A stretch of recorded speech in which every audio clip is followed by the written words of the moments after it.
안녕하세요. 화성관진 홍익표였습니다. 이번 시간에 2023년 중요 판례에서 이제 분석이라는 그걸 이제 안마에다가 놓고서 한번 공부를 해보겠습니다. 한번 직접 해보시면 또 공부가 많이 되는 것 같아요. 이거 분석을 잘하는 것 같아요. 회생채권의 실권 여부에 관한 판례를 분석을 하고 있습니다. 사안의 개요부터 볼게요. 원고가 피고를 상대로 대여금 청구 소송을 제기했습니다. 1심 소송 계속 중 피고가 회생 개시 결정을 받았습니다. 여기서의 회생이라는 건 개인 회생이 아니라 일반 회생, 법인 회생을 말하는 겁니다. 개인 회생도 비슷할 겁니다. 법리는 1심 판결 및 회생 절차 진행을 했습니다. 1심은 원고 승소 공시송달 판결을 선고했고 아마 피고가 소장이나 답변서를 제대로 못 받았나 보죠. 준비서면을. 공시송달 판결을 선고했습니다. 증거도 명백했겠죠. 이후 피고에 대한 회생계획 인가 및 회생 절차 종결 결정이 내려졌습니다.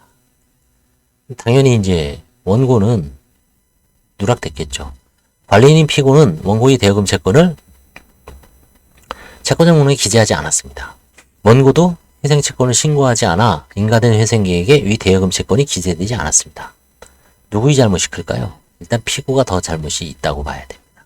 왜냐하면 지금 파산에서는 마찬가지지만 소송주에 할 수 있잖아요.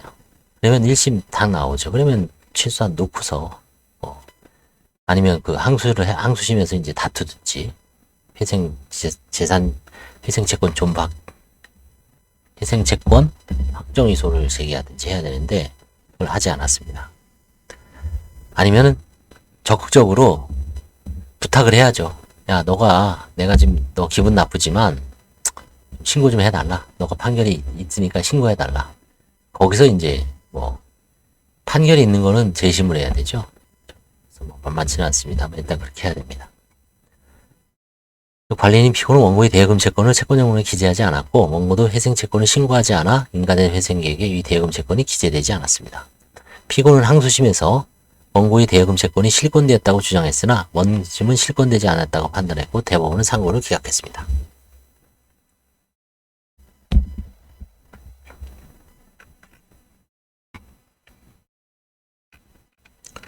판결의 핵심 묘지는 회생 절차를 미인지했다. 회생채권자 회생 절차의 개시 사실 및 회생채권 등 신고기간 등에 관한 개별적인 통지를 받지 못하는 등으로 회생 절차에 관해 알지 못했죠. 인지를 못했다. 따라서 회생계획 심리를 위한 관계인 집회가 끝날 때까지 채권 신고를 하지 못했습니다. 그 다음에 관리인, 피고죠. 관리인의 의무불이행. 관리인이 회생채권이 존재 또는 그러한 회생채권이 주장되는 사실을 알고 있거나 이를 쉽게 알 수 있었음에도 회생채권자 목록에 기재하지 아니었습니다. 이 대여금 사건에서는 1심에서 공시송달 판결이 됐는데 왜 몰랐을까요? 그렇죠? 그 판결 조회를 해보면 되는데 소송주에는 그래서 여기서는 실권되지 않는다. 251조 규정에 들어오고 실권되지 않는다고 판시했습니다. 그게 대법원에 가서 확정됐죠.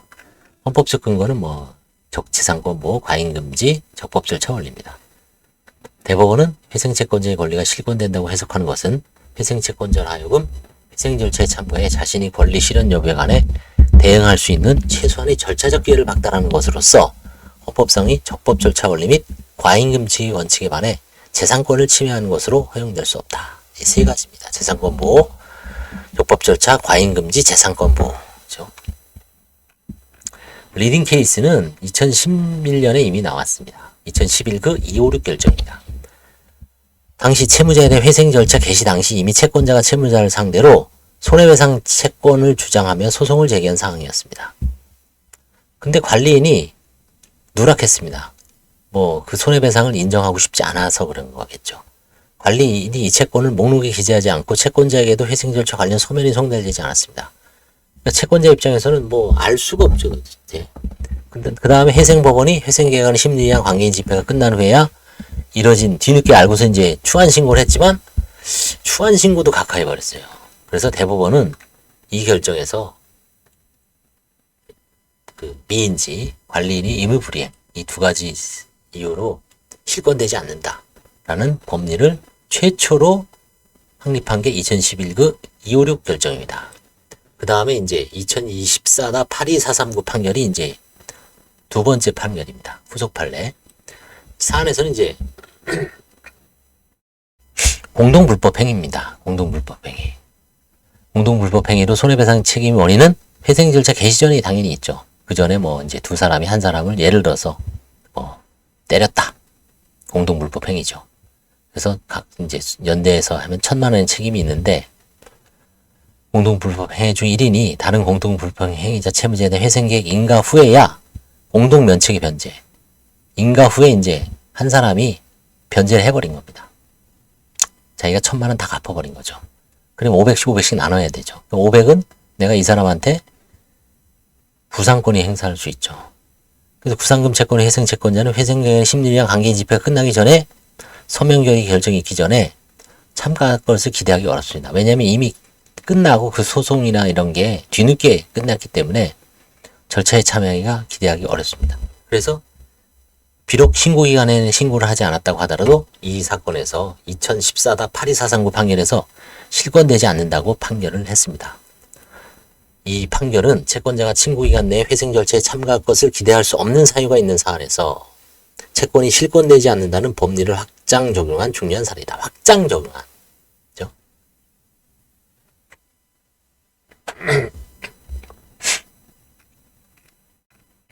판례 유형은 세 가지가 있습니다.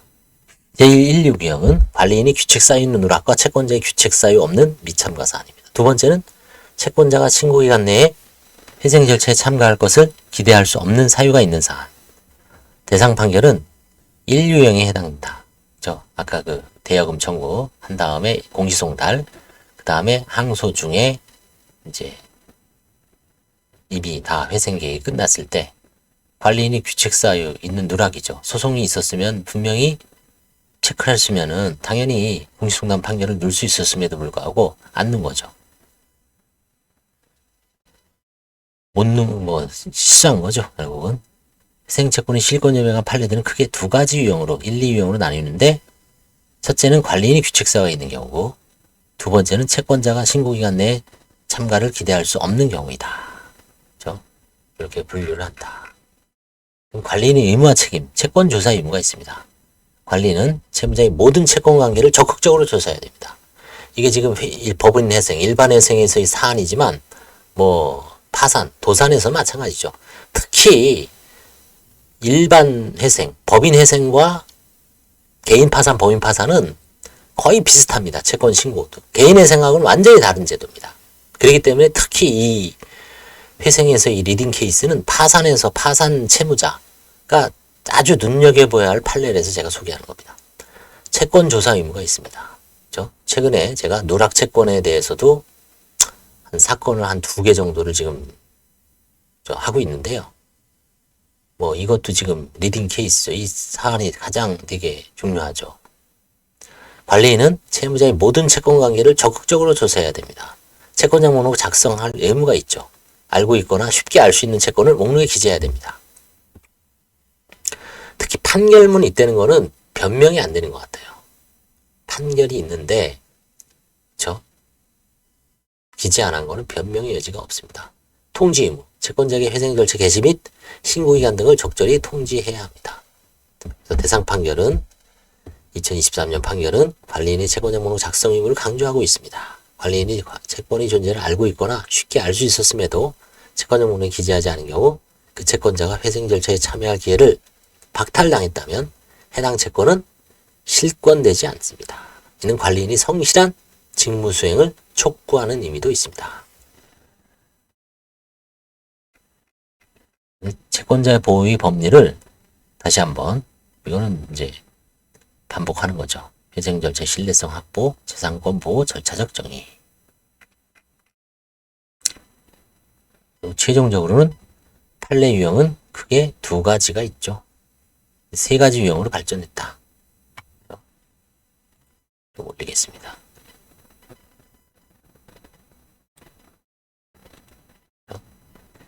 리딩 케이스는 2011 그 256 결정이 최초로 중요한 법률 제공했고요. 그 다음에 100% 채권자 보호, 적법 조차 원리에 따른 채권자의 절차적 참여의 기회를 보장한다. 그래서 회생 절차에서 관리인은 채권자 목록 작성에 더욱 주의를 기울여야 하며 특히 소송 중인 채권에 대해서는 더욱 세심한 검토가 필요하다.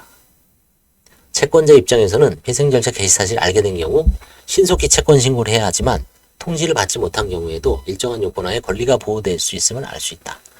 자기가 도저히 채권 신고를 기대하기 어려운 경우는 실권되지 않는다. 그 다음에 관리인이 의무를 불이행을 해서 실수를 했을 때, 해태했을 때 보호가 될 수 있다. 실권되지 않는다.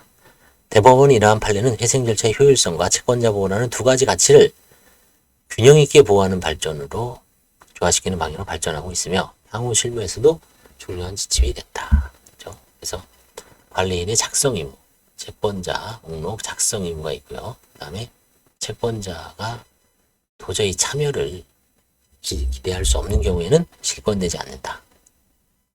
그래서 세 가지 중요한 판례가 있습니다. 2011년 판례, 그 다음에 2014년 판례, 그 다음에 대상 판결, 2023년 판결. 세 가지 다 궤를 같이 한다. 그렇죠? 그래서 회생 절차에서 실권되지 않는다는 것을 확립한 판결이라고 할 수가 있습니다. 예, 좋아요, 구독, 알림 설정 부탁드리겠습니다. 감사합니다.